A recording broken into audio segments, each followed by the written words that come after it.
Hello everyone, welcome back to my channel and welcome back to another video. দিনটা শুরু করলাম আমি দেবায়নকে রান্না করতে দেখি।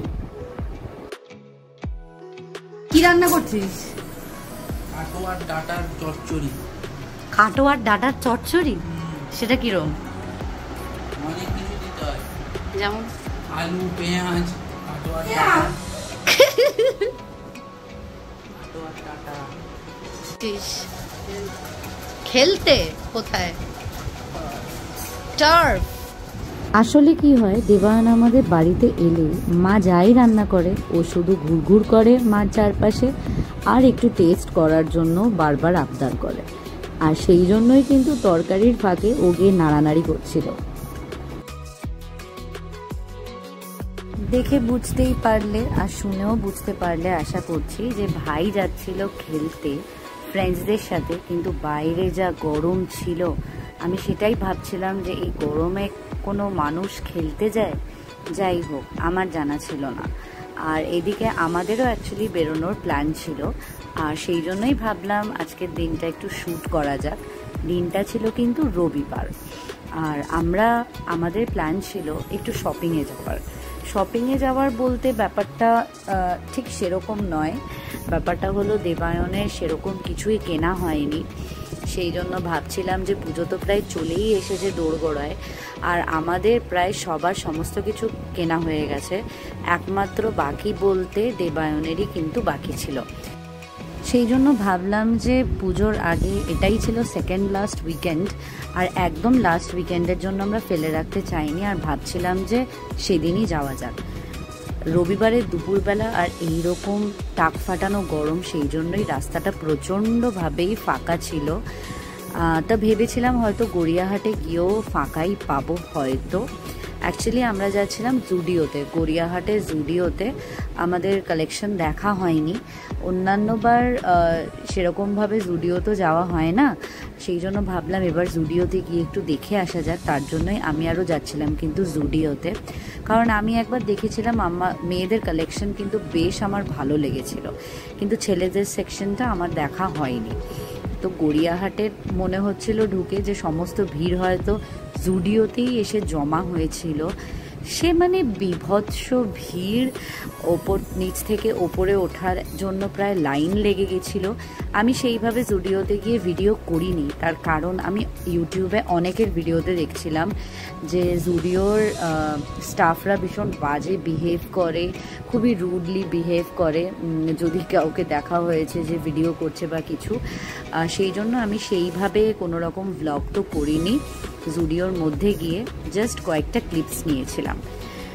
জুডিও থেকে বেরিয়ে গেছিলাম কিছু না কিনেই, আর আমার কেনার ছিল ঠাকুরের মালা, সেটাই দেখছিলাম। একটা লাল রঙের মালা আমার ভীষণ ভালো লেগেছিল, সেটাই নিয়ে নিয়েছিলাম। সত্যি কথা বলতে জুডিওতে ছেলেদের কালেকশন কিন্তু আমার মোটেই ভালো লাগেনি বলতে কিছুই ভালো লাগেনি। একটা জিনিসও আমার চোখে পড়েনি যেটা দেখে নিতে ইচ্ছা করে, সেই জন্য কিছুই নিইনি।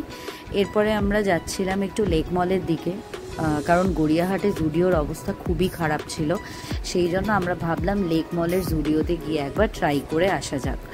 আর রাস্তায় কিন্তু এত সুন্দর আমরা প্যান্ডেল তৈরি হতে দেখছিলাম, এরকম দেখলেই কিন্তু মনটা একদম খুশিতে ভরপুর হয়ে যায় যে পুজো আসছে বলে। আর লেক মলের অবস্থাটা দেখতে পাচ্ছ, জুডিওর থেকেও তো মনে হয় আরও ট্রিপল মানুষজন এসে গেছে এখানে শপিং করার জন্য। আর এতটাই ভিড় ছিল যে আমি কোনো ক্লিপস নিতে পারিনি, বিকট ভিড় ছিল। কেনা তো দূরে থাক, ভয়ঙ্কর জিনিস আমরা দেখতেও পর্যন্ত পারিনি। যাই হোক, তা আমরা এখন মেট্রো করে আমি বাড়ি চলে এসেছিলাম, আর দেবায়ন অ্যাকচুয়ালি হাওড়া চলে গেছিলো। আর বাড়িতে আসতে না আসতেই মা আমাকে বলল যে আজকে ডটার্স ডে, আর নিচেই থাকতে, কারণ মা আমাকে একটু ট্রিট দিতে যায়। অ্যাকচুয়ালি সবসময়ই মা আমাকে ট্রিটই দিয়ে যায়, আলাদা করে স্পেশাল কিছুই নেই। তবে ডটার্স ডে বলে একটু স্পেশাল ট্রিটমেন্ট হয়তো পাচ্ছিলাম। আর সত্যি কথা বলতে জানো তো, আমি নিজেই জানতাম না যে আজকে ডটার্স ডে বলে। মা নিজেই হঠাৎ করে হোয়াটসঅ্যাপ স্ট্যাটাস দিল বলে দেখে ভীষণভাবে ভালো লেগেছিল। তো যাই হোক, আমরা চুমুকে চমক থেকে চা খেয়ে তারপরে যাচ্ছিলাম আমার one of the most favourite একটা ক্যাফেতে, যেটা কিন্তু এই পালকির উল্টো দিকেই বিনশট ক্যাফের ঠিক পাশেই। কারণ বিনশট ক্যাফে বলছি কারণ Beanshot cafe is quite famous, but এটা বিনশট ক্যাফেতে আমরা যাচ্ছিলাম না, আমরা যাচ্ছিলাম কিন্তু হুগাতে। হুগা হচ্ছে বিনশট ক্যাফের একদম পাশেই। হুগাস বেসিক্যালি অতটা বেশি ক্রাউডেড নয় বিনশট ক্যাফের মতো, সেই জন্যই আমার আরও হুগাস ভীষণ ভালো লাগে। তো ভেতরের অ্যাম্বিয়েন্সটা দাঁড়াও তোমাদের একটু দেখাই। বেশ নিরিবিলি ফাঁকায় ফাঁকায় কিন্তু এখানে আসা যায় আর কি। আর এখানে আমার সব থেকে মোস্ট ফেভারিট ডিশ হচ্ছে চিকেন স্যালাড উইথ মেয়োনিজ। আমি এখানে আসবো আর চিকেন স্যালাড খাবো না সেটা তো হতেই পারে না। সেই জন্য ওই যে বললাম ডটার্স ডে, সেই জন্য স্পেশাল ট্রিটমেন্ট, যদিও স্পেশাল ট্রিটমেন্টটা সবসময়ই থাকে। যাই হোক, তো সেই জন্যই আমার পছন্দের কিন্তু চিকেন স্যালাড অর্ডার করা হয়েছিল। আর তার সাথে আমরা আরেকটা জিনিসও নিয়েছিলাম যেটা তোমাদেরকে দেখাচ্ছি, দাঁড়াও।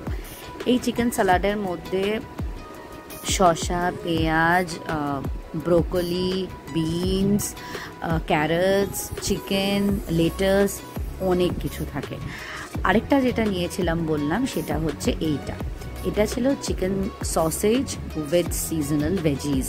এর মধ্যেও কিন্তু চিকেন সসেজ থাকে, সেটাকে স্লাইস করে কেটে তার সাথে অনেক ধরনের সমস্ত ভেজিস দিয়ে, সিজনাল ভেজিস দিয়ে কিন্তু টস করে দেওয়া হয়, যেটা আমার ভীষণভাবে পছন্দের একটা জিনিস।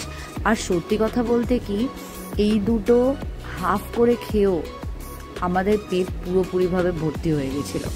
একজনের পক্ষে খাওয়া তো এই চিকেন স্যালাডটা মানে পসিবল না যে সেটা বলবো না, কিন্তু খেলে মোটামুটি তোমাদের স্টামাক কিন্তু একেবারে ফুল হয়ে যাবে। তারপরে হঠাৎ করে আমাদের প্ল্যান হলো সাউথ সিটি যাওয়ার, কারণ মা যখন শুনলো দেবায়নের জুডিও থেকে কিছুই পছন্দ হয়নি, তখন মা ভাবলো যে তাহলে একবার সাউথ সিটিতে যাওয়া যাক, যদি দেবায়নের জন্য কিছু পছন্দ হয় তাহলে নিয়ে নেওয়া যাবে। তখন কিন্তু প্রচুর লেট হয়ে গেছিলো, আমি মাকে যথেষ্টবার বারণ করেছিলাম যে না যাওয়ার জন্য, কিন্তু মা অ্যাকচুয়ালি বলছিল যে খুব খারাপ লাগছে দেখতে পাচ্ছ। তখন প্রায় 8:40 বেজে গেছিলো। তো যেটা বলছিলাম, মা অ্যাকচুয়ালি বলছিল যে মার খুব খারাপ লাগছিল যে ওর এখনও পর্যন্ত কিচ্ছু কেনা হয়নি। মার যদিও পুজোর গিফট দেওয়া হয়ে গেছিলো। আর অ্যাকচুয়ালি এখন কি হয়, আমাদের সবার জিনিস হয়তো পছন্দ নাও হতে পারে, সেই জন্য প্রত্যেকেই প্রায় গিফট হিসেবে আগেকার মতো সেরকমভাবে জামা কাপড় কিনে দেওয়াটা হয় না, সেই জন্য এখন ক্যাশ দেওয়া হয়। তো মার দেওয়া হয়ে গেছিলো দেবায়নকে, কিন্তু দেবায়নের এখনও পর্যন্ত সেটা দিয়ে কেনা হয়নি বলে মা আবার যাচ্ছিল সাউথ সিটি আমাদেরকে নিয়ে। তো সাউথ সিটিতে আমরা প্রায় ঢুকে গেছিলাম। আর সাউথ সিটির বাইরেটা এত সুন্দরভাবে সাজিয়েছিল, সেটা অ্যাকচুয়ালি প্রত্যেকবারই সাজায়, আর দেখতে এত সুন্দর লাগছিল যে কি বলবো।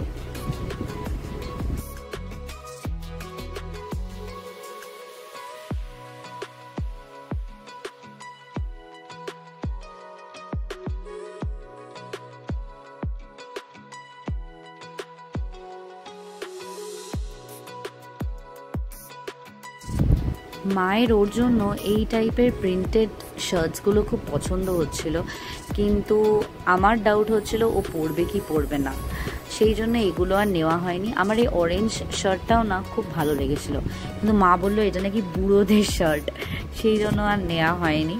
যাই হোক,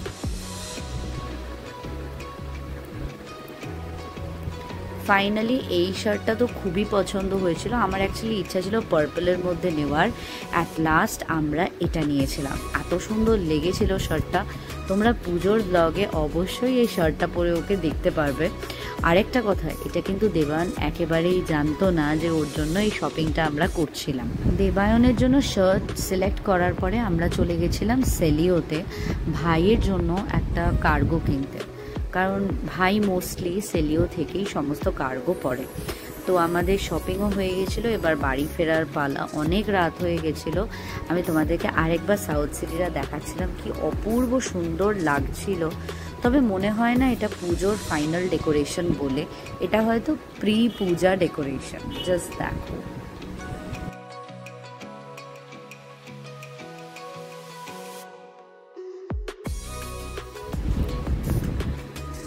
ভীষণ হেকটিক একটা ডে কাটিয়ে কিন্তু আমরা বাড়ি ফিরে যাচ্ছিলাম, কারণ আমি সেই অনেকক্ষণ আগে বেরিয়েছিলাম অ্যান্ড আউট অফ নোওয়্যার আমি এখানে সেখানে ঘুরে বেড়াচ্ছিলাম। তো যাই হোক, আজকের ব্লগটা আমি এখানেই শেষ করছি। দেখা হবে খুব তাড়াতাড়ি পরের একটা ভিডিওতে। তোমাদের যদি ভিডিওটা ভালো লেগে থাকে তাহলে লাইক করে দিও, আমার চ্যানেলে যদি নতুন হয়ে থাকো একটা সাবস্ক্রাইব করে দিও, অ্যান্ড কিছু বলার থাকলে অবশ্যই কমেন্ট করে জানিও। আমরা কিন্তু তোমাদের প্রত্যেকটা কমেন্ট ভীষণ মন দিয়ে পড়ি। দেখা হবে খুব তাড়াতাড়ি পরের একটা ভিডিওতে।